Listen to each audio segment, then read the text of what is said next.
Hi అండి, రేణుకా వంటలకి స్వాగతం. ముందుగా తెలుగువారి నూతన సంవత్సర శుభాకాంక్షలు. ప్రపంచవ్యాప్తంగా మన తెలుగువారు ఎక్కడున్నా సరే ఈ ఉగాది జరుపుకుంటారండి. ఉగాది అనేది అంత ప్రత్యేకమైనది. మనిషి జీవితానికి సాదృశ్యంగా షడ్రసోపేతమైన ఉగాది పచ్చడిని తయారు చేసుకొని నైవేద్యంగా పెడతాము, అందరికీ పంచుతాము, మనం తప్పకుండా తింటాము. అలాగే నేతి బొబ్బట్లు ఇవి కూడా కంపల్సరీ ఉండాలండి. ఇవి నేను ఇంకొంచెం హెల్దీ వేలో మల్టీగ్రెయిన్ గోధుమ పిండితో తయారు చేశాను. డైట్ చేసే వాళ్ళు కూడా ఏ ఫియర్ లేకుండా చక్కగా తినొచ్చు. ఈ రెండు కూడా ఒకే వీడియోలో పెడుతున్నాను. అంటే సాంప్రదాయంగా ఉగాది పచ్చడి ఎలా తయారు చేసుకోవాలో కూడా క్లియర్గా చూపిస్తాను. తప్పకుండా ట్రై చేయండి. ఈ ఉగాది మీ అందరి జీవితంలో వెలుగులను తీసుకురావాలి, సంవత్సరం అంతా మీకు మంచి జరగాలని మనస్ఫూర్తిగా కోరుకుంటున్నాను. వేప పూత తీసుకోవాలండి.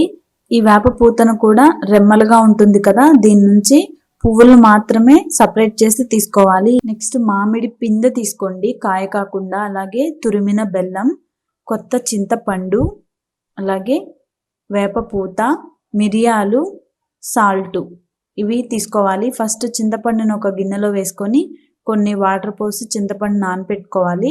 అలాగే మామిడి పిందె నుంచి ఇలా చిన్న చిన్న ముక్కలు కట్ చేసుకోవాలి. మామిడి కాయ కాకుండా మామిడి పిందె తీసుకోవాలండి. మనకి మామిడి కాయ నుంచి పులుపు వస్తుంది, మామిడి పిందె నుంచి వగరు వస్తుంది. ఇక్కడ మనం వగరు కోసం మామిడి పిందె యాడ్ చేసుకోవాలి, పులుపు కోసం చింతపండు యాడ్ చేసుకోవాలి. ఒక గ్రైండింగ్ జార్లో 1 స్పూన్ మామిడి పిందె ముక్కలు, అలాగే కొంచెం వేప పూత, బెల్లము, అలాగే కొంచెం మిరియాల పౌడరు, సాల్ట్ కొంచెం యాడ్ చేసుకొని కచ్చాపచ్చాగా గ్రైండ్ చేసుకోండి. 1-2 సార్లు ఆన్ ఆఫ్ చేసుకుంటే చాలు. ఇది మెత్తగా పేస్ట్లా అవ్వకూడదు. చూడండి, ఇలా కోర్స్గా గ్రైండ్ చేసుకోవాలి. ఇలా చేయడం వల్ల మనకి ఫ్లేవర్స్ అన్నీ కూడా బాగా తెలుస్తాయి, చింతపండు రసంలోకి వస్తాయి. లేదంటే ముక్కలు ముక్కలుగా ఉండి మనం కొరికి తిన్నప్పుడు మాత్రమే ఆ టేస్ట్ తెలుస్తుంది. నెక్స్ట్ ఒక మిక్సింగ్ బౌల్లోకి చింతపండు రసాన్ని ఫిల్టర్ చేసుకోవాలి.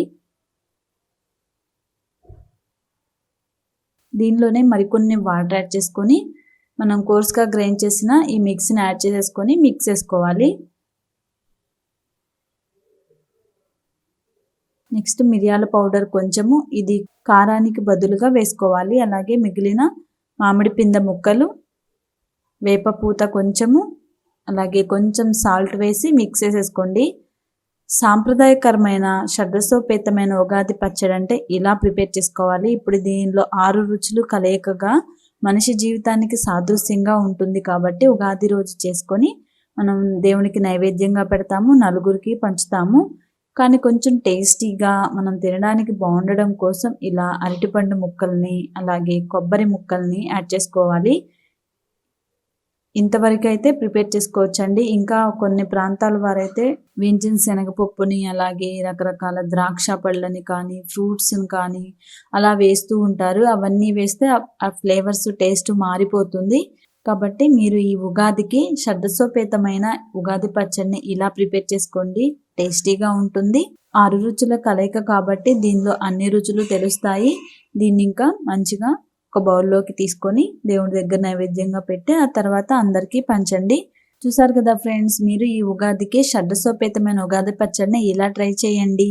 ఈ సంవత్సరం మీ అందరికీ బాగా కలిసి రావాలని కోరుకుంటున్నాను. ఈ ఉగాది స్పెషల్ గా నేతి బొబ్బట్లండి, అది కూడా హెల్దీగా తయారు చేశాను అనమాట నేను. అంటే మైదా పిండి వాడకుండా, ఇంకొకటి గోధుమ పిండి కూడా కాదండి, మల్టీగ్రెయిన్ ఆటాతో నేను వీటిని తయారు చేశాను. సో చాలా హెల్దీ కదా, ఎన్ని తినాలంటే అన్ని తినేయొచ్చండి. ఇవి సాఫ్ట్ గా చక్కగా రావాలంటే ఎలా తయారు చేసుకోవాలో క్లియర్ గా ఎక్స్ప్లెయిన్ చేస్తాను. ఫస్ట్ పూర్ణం పిండి కోసం 1 కప్పు పచ్చిశనగ పప్పులో ఇలా నిండుగా నీళ్లు పోసి 1 గంట సేపు నానపెట్టండి.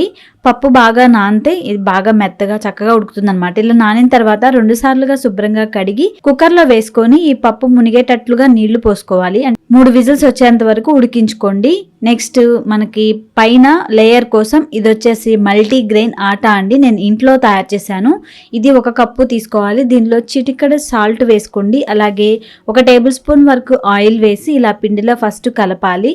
ఈ మల్టీగ్రెయిన్ ఆటాని మనం ఇంట్లో పర్ఫెక్ట్ గా తయారు చేసుకోవచ్చు. ఇలా కలిపిన తర్వాత దీనిలో తగినన్ని పాలు పోసుకుంటూ ఇలా మెత్తగా కలుపుకోవాలి. ఇక్కడ పిండి కొంచెం లూజ్ గా కలుపుకోవాలండి, అంటే మరీ లూజ్ అని కాదు, మరీ చపాతీ పిండిలా గట్టిగా కూడా అవసరం లేదనమాట. ఇది కొంచెం స్టిక్కీగా ఉంటుంది లూజ్ అవడం వల్ల. అప్పుడు కొంచెం బటర్ కానీ నెయ్యి కానీ వేసి మరొక 2 నిమిషాలు బాగా కలిపినట్లయితే సాఫ్ట్గా అవుతుంది. పిండి మనకి ఎంత సాఫ్ట్గా ఉంటే మనం పూర్ణం పెట్టి స్ప్రెడ్ చేసేటప్పుడు అంత ఈజీగా స్ప్రెడ్ అవుతుంది అనమాట. ఈ విధంగా పిండి మెత్తగా కలుపుకున్న తర్వాత మూత పెట్టేసి ఒక 10 నిమిషాలు నాననిద్దాము. ఈలోపు మనం పూర్ణం తయారు చేసుకోవచ్చు అనమాట. చూడండి, కుక్కర్లో వేసాం కదా పచ్చెనపప్పు, ఇవి బాగా ఉడికాయి. 3 విజిల్స్ రానిస్తే సరిపోతుంది. ఇక్కడ పప్పు వచ్చేసి మనకి బాగా మెత్తగా ఉడకాలి. బొబ్బట్టుకి పూర్ణం ఒకలా ఉండాలి, పూర్ణం బూరెలకి ఒకలా ఉండాలన్నమాట. బొబ్బట్టుకి బాగా మెత్తగా ఉడకాలి. ఇలా వాటర్ని వడకట్టుకోవాలి. ఈ వాటర్లో న్యూట్రిషన్స్ ఎక్కువ ఉంటాయండి, అవి వేస్ట్ కాదనమాట. ఏదైనా చారు రసము చేసుకుంటే దానిలో కలుపుకోవచ్చు. ఈ పప్పుని డైరెక్ట్గా పాన్లో వేసి ఇలా మ్యాషర్తో కానీ పప్పు గుత్తుతో కానీ మెత్తగా మెదపండి. ఇక్కడ దీన్ని మిక్సీ పట్టాల్సిన అవసరం లేదు, పప్పు ఆల్రెడీ మెత్తగా ఉడికింది కాబట్టి ఇలా మెదిపితేనే మెత్తగా అయిపోతుంది అనమాట. బాగా మెదుపుకున్న తర్వాత ఈ పాన్ని స్టవ్ మీద పెట్టేసి దీనిలోకి బెల్లం వేసుకోండి.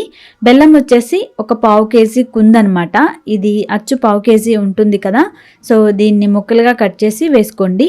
అంటే ఇక్కడ మనకి బొబ్బట్టు పై లేయర్ అంటే పిండి లేయర్ కూడా ఈ స్వీటే కావాలి కాబట్టి ఇక్కడ పూర్ణంలో కొంచెం స్వీట్ ఎక్కువ ఉండేటట్లుగా చూసుకోండి, అప్పుడు టేస్ట్ బాగుంటాయి అన్నమాట. ఇలా బెల్లం వేసిన తర్వాత కలుపుతూ ఉడికించుకున్నట్లయితే బెల్లం అంతా కరిగిపోయి ఇక్కడ ఈ మిశ్రమం బాగా లూజ్ అయిపోతుంది. ఇది దగ్గరకు అయ్యేంత వరకు ఒక 10 నిమిషాలు టైం పడుతుందండి. మీడియం ఫ్లేమ్లో అడుగంటుకోకుండా కంటిన్యూగా ఇలా కలుపుకుంటూ ఉడికించుకోండి. దీనిలో మంచి ఫ్లేవర్ కోసం కొంచెం ఇలాచీ పౌడర్ కూడా వేసుకొని ఉడికించుకోవాలి. ఇక్కడ పూర్ణం ఇలా తయారు చేసుకుంటే ఇది బాగా మెత్తగా ఉంటుంది. అలాగే మనకి బొబ్బట్లో కూడా ఈవెన్గా చివరి వరకు కూడా చక్కగా స్ప్రెడ్ అవుతుంది. చూడండి, ఒక 7-8 నిమిషాలకి ఇది ఇలా దగ్గరగా అయింది కదా, ప్యాన్కి సపరేట్ అవుతూ ఉంటుంది. ఇప్పుడు దీంట్లోనే కొంచెం నెయ్యి వేసుకోండి. ఈ నెయ్యి వచ్చేసి హోమ్ మేడ్ నెయ్యి అండి, నేను ఇంట్లో తయారు చేశాను. సో ఈ నెయ్యితోనే నేను ఇప్పుడు బొబ్బట్లన్నీ తయారు చేస్తాను. ఎప్పుడైనా మనం ఇంట్లో తయారు చేసుకున్న నెయ్యి చాలా మధురంగా ఉంటుంది కదా, మంచి టేస్ట్ ఉంటుంది, సువాసన ఉంటుంది, అలాగే హైజీనిక్గా ఉంటుంది, హెల్దీ అనమాట. అన్ని విధాల మనం ఇంట్లో తయారు చేసుకునే ఏ ఫుడ్ అయినా హైజీన్ అలాగే హెల్దీ అండి. చూడండి, ఇలా ప్యాన్కి సపరేట్ అవుతూ ఉంది. మరీ గట్టిగా ముద్దలాగా అవనవసరం లేదనమాట, ఇలా దగ్గరకైతే చాలు. ఇక స్టవ్ ఆపేసి ఇలా ఈవెన్గా స్ప్రెడ్ చేసి ఉంచండి. పూర్తిగా చల్లారనివ్వాలి. చల్లారేటప్పటికి ఇది కొంచెం గట్టిగా లడ్డు చుట్టుకోవడానికి అనుకూలంగా ఉంటుంది. చూడండి, ఇక్కడ పూర్ణం పిండి చక్కగా చల్లారిపోయింది. ఇప్పుడు చేతికి కొంచెం నెయ్యి అప్లై చేసుకొని దీని నుంచి చిన్న చిన్న లడ్డూల్లాగా చేసి పెట్టుకోవాలి. ఇక్కడ మనం చేసుకునే లడ్డు సైజును బట్టే మనకి బొబ్బట్ అనేది పెద్దది చిన్నది అనేది వస్తుందండి. సో మీకు ఇష్టం వచ్చిన సైజులో లడ్డూలు చేసుకోవచ్చు. నేను తీసుకున్న ఈ కొలతకి నాకు ఇలా ఒక 11 లడ్డూలు మాత్రం అయ్యాయి. సో ఈ లడ్డూలను పట్టి పిండి కూడా మనం బాల్ లాగా చేసుకోవాలి. అంటే ఈ లడ్డూ సైజుకి ఇంకొంచెం మాత్రమే, కొంచెం పెద్ద సైజుగా ఉంటే చాలు. మరి పై లేయర్ ఎక్కువగా ఉన్న బొబ్బట్ అనేది అంత టేస్టీగా రాదనమాట. సో ఇలా చిన్న చిన్న బాల్స్ లాగా చేసుకొని పక్కన పెట్టుకోండి. ఇప్పుడు ఈ బొబ్బట్టు తయారు చేసుకోవడం కోసం ఇలా బటర్ పేపర్ తీసుకోవాలి. అలాగే దీనిపైన నెయ్యి అప్లై చేసి ఇలా ఫస్ట్ పిండిని ఇలా కొంచెం ఫ్లాట్గా చేసుకున్న తర్వాత దీని మధ్యలోకి ఈ పూర్ణం బాల్ను పెట్టేసి ఈ విధంగా ఈ బాల్ని పూర్తిగా కవర్ చేసేసుకోవాలి. ఇలా వీడియోలో చూపిస్తున్నట్లుగా తయారు చేసుకోండి, మీకు చాలా ఈజీగా వస్తుంది. ఇక్కడ మనం చపాతీ కర్రతో రోల్ చేసుకొని అవసరం లేదనమాట. ఇక్కడ పిండి చాలా మెత్తగా ఉంటుంది కాబట్టి ఇలా మనం చేతితో స్ప్రెడ్ చేస్తేనే ఈజీగా అలాగే పల్చగా చక్కగా స్ప్రెడ్ అవుతుందండి. ఇలా కొంచెం నెయ్యి అప్లై చేసుకుంటూ ఈ విధంగా పల్చగా స్ప్రెడ్ చేయండి. ఎక్కడా పగుళ్ళు లేకుండా, పూర్ణం బయటికి రాకుండా పర్ఫెక్ట్గా పూర్ణం కూడా లోపల రోటీ లోపల చక్కగా స్ప్రెడ్ అయి ఉంటుంది. ఇలా స్ప్రెడ్ చేసుకొని నెక్స్ట్ పక్కన స్టవ్ మీద పాన్ వేడి చేసుకోవాలి. పాన్ వేడిగా ఉన్నప్పుడు ఈ బటర్ పేపర్తో సహా ఈ పాన్లో దీన్ని బోర్లించేసి ఆ తర్వాత బటర్ పేపర్ ఈజీగానే తీసేయచ్చు అనమాట. దీనిపైన నెయ్యి అప్లై చేసుకుంటూ మీడియం ఫ్లేమ్లో చక్కగా మాడిపోకుండా 2 వైపులా తిప్పుకుంటూ బాగా రోస్ట్ చేసుకోండి. నెయ్యి అంతే అప్లై చేసుకుంటే ఇవి అంత టేస్ట్ ఉంటాయి, ఎందుకంటే ఇవి నేతి బొబ్బట్లు కదండి. సో నెయ్యి మనం వేసుకున్న దాన్ని బట్టే ఆ మధురమైన రుచి అనేది వస్తుంది. సో ఈ విధంగా చక్కగా రోస్ట్ చేసేసుకొని తీసుకోవాలి. పై లేయరు అంటే పిండి లేయరు పల్చగా ఉంటుందండి కాబట్టి త్వరగానే రోస్ట్ అవుతాయి. సో సెగ తక్కువ పెట్టుకొని తయారు చేసుకోండి. ఇలా ఈజీగా చేసుకోవచ్చు. చూడండి, మనం ఎక్కడ మైదా వాడలేదు, అలాగే మల్టీగ్రెయిన్ ఆటాతో తయారు చేసుకున్నాం కాబట్టి నెయ్యి, బెల్లము ఇందులో అన్నీ హెల్దీయే కదా. సో ఎన్ని తినాలన్నా సరే భయపడకుండా, ఏ విధమైన టెన్షన్ లేకుండా చక్కగా తినేయొచ్చు. చూడండి, ఈ విధంగా నేను అన్నీ తయారు చేశాను. ఇవి చాలా సాఫ్ట్గా, చాలా టేస్టీగా ఉంటాయి.